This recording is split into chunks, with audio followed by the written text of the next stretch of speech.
где прозвучал колокольный звон и кто является покровителем воздушно-десантного войска. Об этом и не только вы узнаете в программе «Дорога к храму».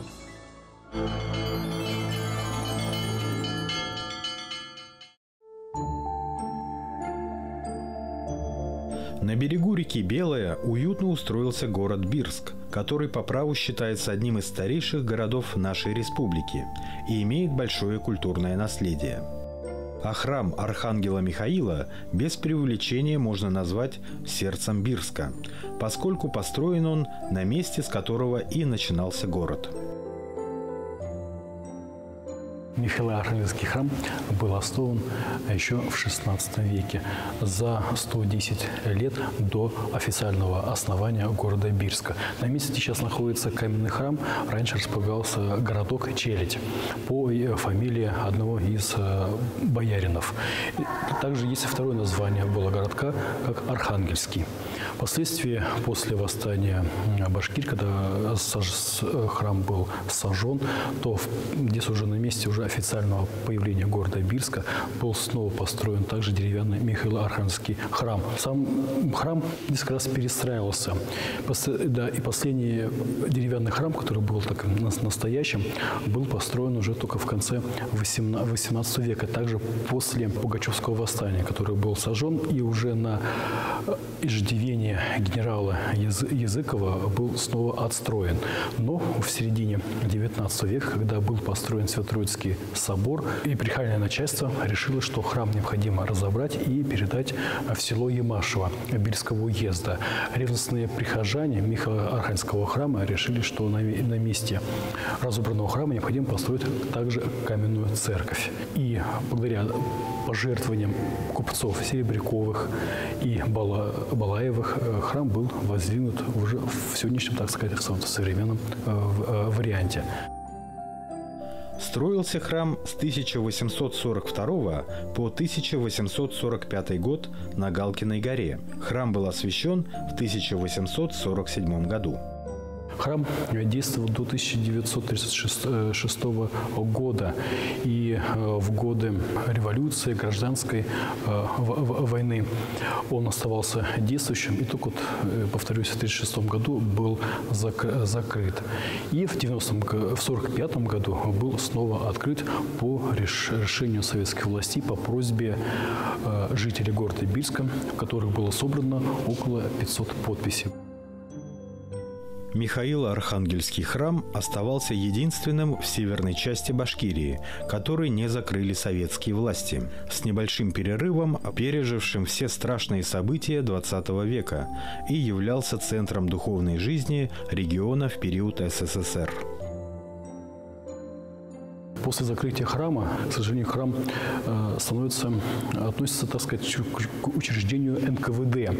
В храме осуществлялись приказы по расстрелу, так сказать, контрреволюционеров, тех, кто не были согласны с советской властью. И на территории храма многих после расстрела, принесенного приговора, здесь же их захоранивали.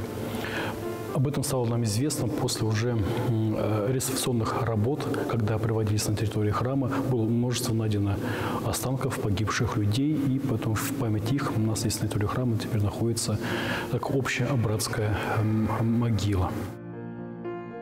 В 1937 году большевики устроили в храме зернохранилище, а колокольню снесли, чтобы грузовикам было проще сваливать зерно. Но уже в 1945 году стараниями местного священника Гавриила Желвицкого храм вновь был открыт для прихожан. Храм находился в плачевном состоянии. Протекающая крыша, выбитые стекла и прогнивший пол. В 20 веке была разрушена колокольня, и только вот в 2016 году храм снова приобрел новый вид, так сказать, первозданный вид, который был до разрушения.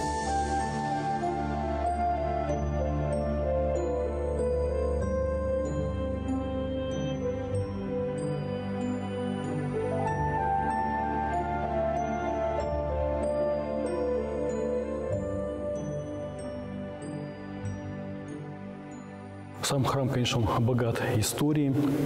Я вам уже говорил об генерале Языкове, который благодаря его иждивению храм был воссоздан в конце XVIII века, и им же были подарены очень драгоценные иконы, которые ему подарила, в свою очередь, императрица Екатерина II, которая была ему крестной матерью. Это икона Спасителя, нерукотворный Спас, и икона Тихвинской Божией Матери. К сожалению, Тихвинская икона Божией Матери в истории, так сказать, исчезла, и нам неизвестны исторические данные, и также нам казалось, что исчез икона нерукотворного Спаса. Но недавно, весной, когда мы отдали одну икону на реставрацию Спаса, то обнаружилось, что за непрофессиональной работой иконописца обнаружилась совершенно другая икона, также нерукотворного Спаса. Уфимские иконописцы эту икону восстановили, и у нас есть основания полагать, что таким образом икона была спасена, которая была подарена генералом Языковым горожанам города Бирска, Михайловский храм. Именно в стенах этого храма в середине прошлого столетия дед патриарха Кирилла, Василий Гундяев, был рукоположен в диаконы. И именно здесь он провел свою первую службу в церковном сане.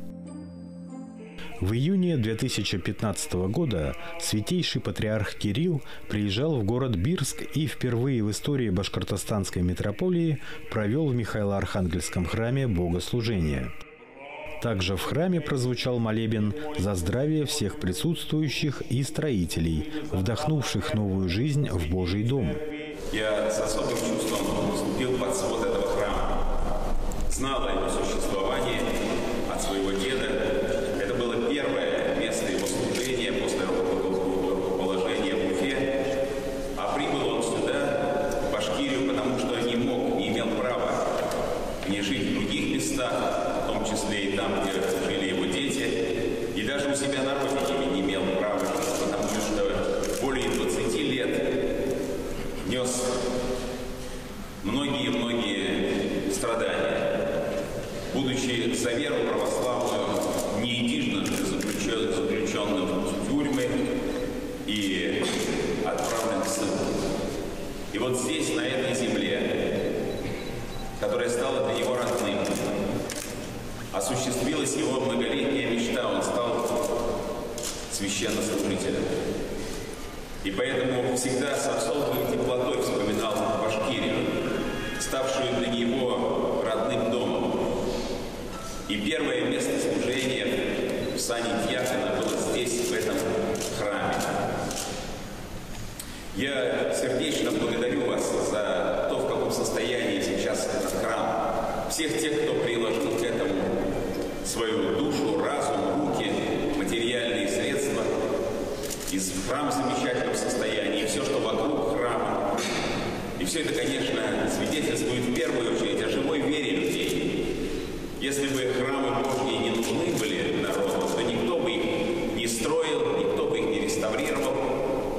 И вот эта эпоха, страшная эпоха разрушений святыни на нашей земле, она бы не прошла так скоро, так быстро, как она прошла в наше время.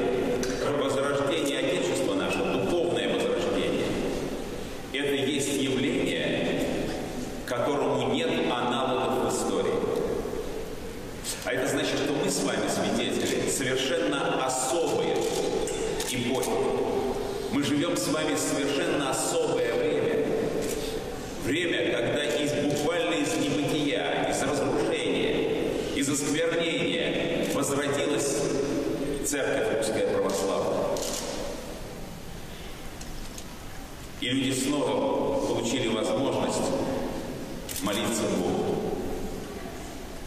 Недавно у нас совершилось большое событие. 5 июля по благословению Преосвященнейшего епископа Бирского и Белорецкого Спиридона был освящен великое освящение храма после реставрационных работ, которые проводились в 2016 году к приезду патриарха. Великое освящение было совершено митрополитом Уфимским Никоном при стечении множества духовенства и горожан города Бирска.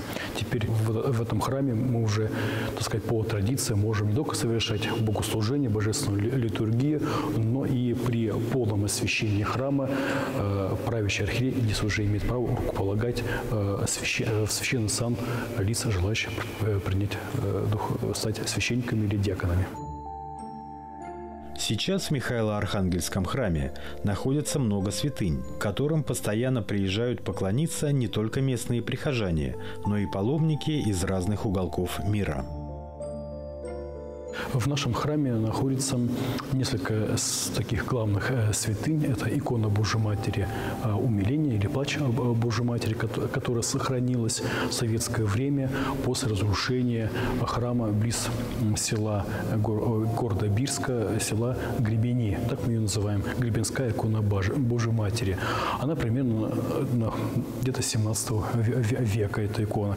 Вторая икона, которая у нас стала для нас неожиданностью, открытая, это икона Спаса Нерукотворного, которую мы надеемся, что это именно та икона, которая была подарена императрицей Екатериной II.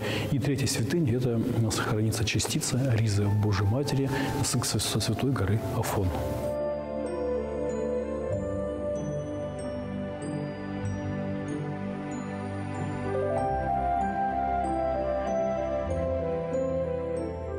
Местные жители надеются, что Михаило-Архангельский храм, расположенный на красивейшем месте города Бирска, будет радовать своей красотой и служить верой и правдой еще не 100 лет. –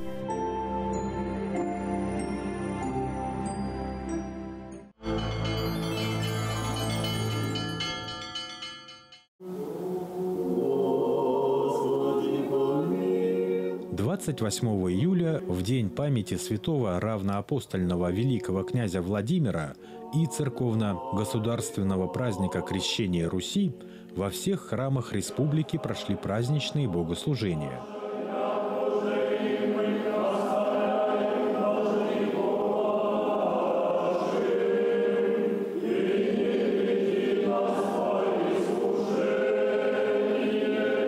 По завершению божественной литургии в епархиях Башкортостанской митрополии прошли крестные ходы.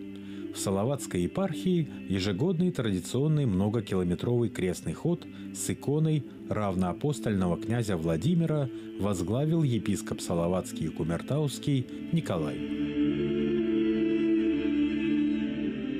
Конечным пунктом крестного хода стала спасательная станция МЧС на реке Белая города Салавата, где состоялось таинство крещения над всеми желающими, которые предварительно прошли курс огласительных бесед в Успенском кафедральном соборе. Всего в этот день святое таинство приняли 30 человек.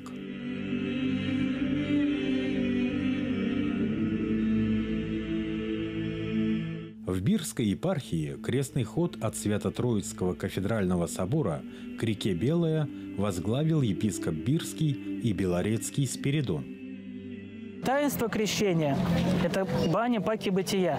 То есть в таинстве крещения взрослые люди, кто крестится впервые, они омываются полностью от всех своих грехов. Они подобны новорожденным младенцам. Поэтому и призываем тех, кто приходит к таинству крещения уже во взрослом, осознанном возрасте, чтобы после крещения они как можно дольше старались сохранять вот эту чистоту души. На пляже реки Белая было совершено массовое таинство крещения над всеми желающими и прошедшими курс огласительных бесед. Святое крещение приняло около 60 человек.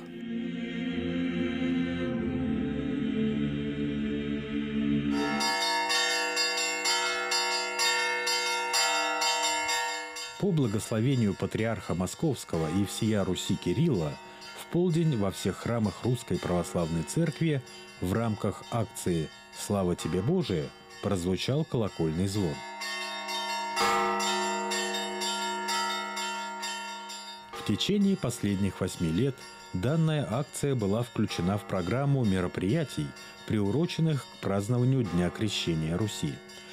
Впервые единовременный перезвон объединил православные храмы и монастыри России, Украины, Белоруссии, Молдавии, Казахстана и ряда других стран в 2012 году.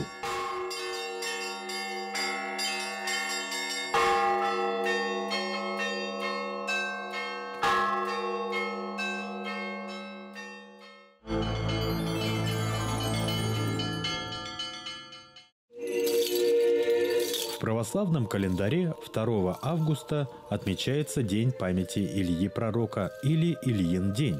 Всю свою жизнь он посвятил служению единому Богу и борьбе с язычеством. Пророк Илья жил в IX веке до Рождества Христова.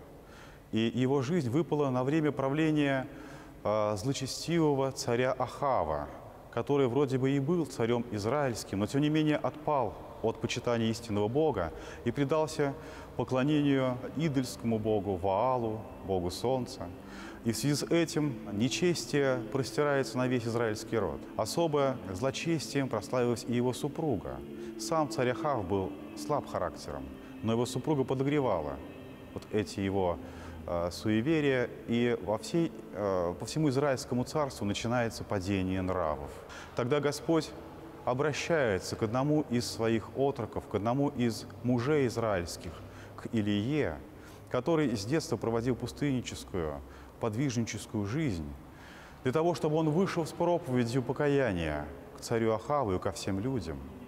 Пророк Илья известен тем, что он называется по преданию одним из первых ветхозаветных девственников, то есть людей, проводивших наиболее чистую жизнь.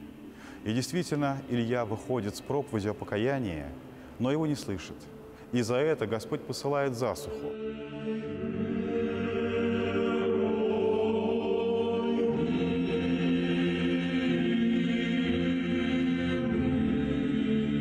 Три с половиной года была сильная засуха и, как следствие, ее голод.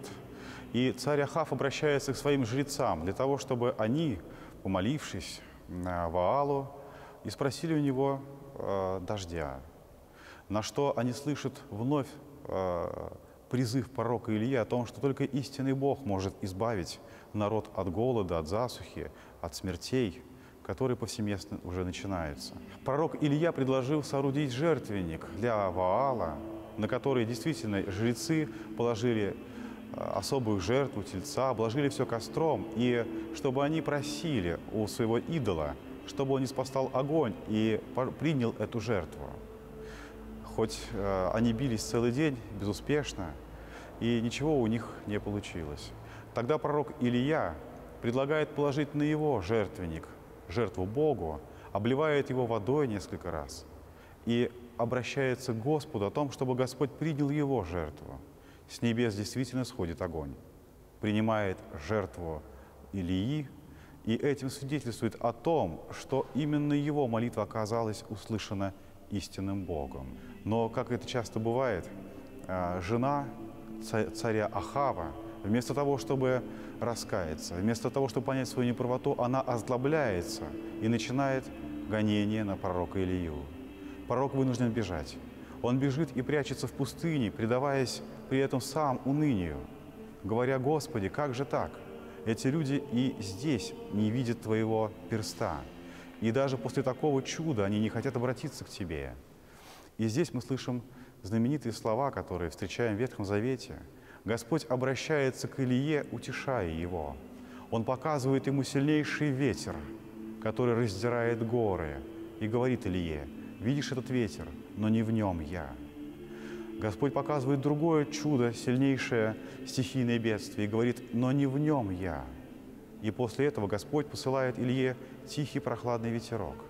«В нем, говорит, я Господь». То есть Господь пришел не для того, чтобы уничтожить людей за их нечестие, а пришел утешить, пришел спасти. И если человек может обратить свое сердце к Богу, то Господь в тишине и в радости обращает и спасает его. На землях славян праздник Ильи Пророка получил распространение после принятия христианства. Церковь, которая боролась с языческими праздниками, заменила отмечаемый 2 августа, 20 июля по старому стилю, нашими предками день Перуна на Ильин день, наделив пророка Илью теми же характеристиками, что и славянского бога-громовержца Перуна. Так языческий славянский праздник стал христианским. Пророк Илья любим русским народом как один из величайших пророков, потому что, наверное, он близок каждому православному христианину, живущему в нашей земле. Так же, как и у нас часто бывает, жизненные скорби и проблемы, но Господь являет себя в тишине и в кротости. И пророк Илия действительно считается одним из величайших древних ветхозаветных пророков. Именно он не видел смерти. Его Господь забирает на небо живым. И по преданию, именно пророк Илия явится перед вторым пришествием Христовым.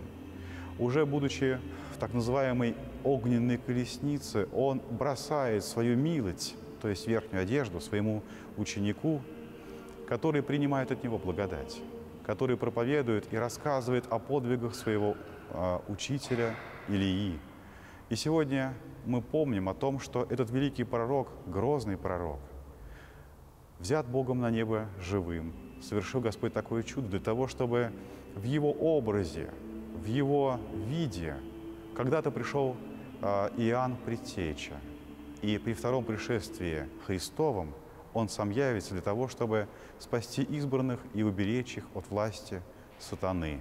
В народе существуют некоторые суеверия и поверья, связанные с днем памяти пророка Илии. Кто-то говорит, что когда гремит гром, это колесница Илии громыхает на небе. Конечно, это народное представление. Кто-то говорит, что после 2 августа, после Ильина дня, уже нельзя купаться в реке. И опять-таки, это народные суеверия, которые привязаны больше к нашим климатическим широтам. Ведь православные живут и в жарких африканских странах, и для них подобные просто неуместно.